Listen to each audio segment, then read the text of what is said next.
Засгийн газар бол бүтцээ өөрчлөгч гэсэн үг яамдууд. Жишээ нь миний хувьд бол би одоо эдийн засаг хөгжлийн сайдаар томилогдоод бас энэ ажлыг манлайлж эхлүүлэх ёстой. Энэ утгаараа намайг бол анх очиход 28 дарга байсан манай яамд. Тэгэхээр би бол одоо бүтцийн шинжилгээ хийж байна. Тэгээ 28-ыг бол 18 болгож бууруулна. Буюу 10 даргаар цөөлнө.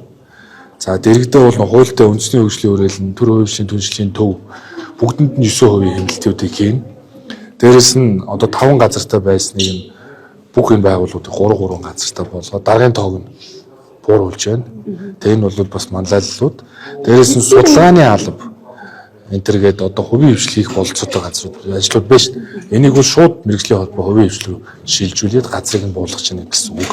Дээрэс нь одоо өнөөдөр шиг нэг 500 гаруй төсөл хөтөлбөр зогсож байгаатай адилхан нөгөө гадаад дотоод томилтууд, судалгааны зардлууд, хэвлэл мэдээллийн зардлууд, дээрэс нь нөгөө гадаад сурталчилгааны зардлууд, нөгөө олон төрлийн панел, форум, элдв янзын зардлуудыг бол бүгдийг танина. Тэгэхээр төр одоо бүсэж хангалж байна л гэсэн үг.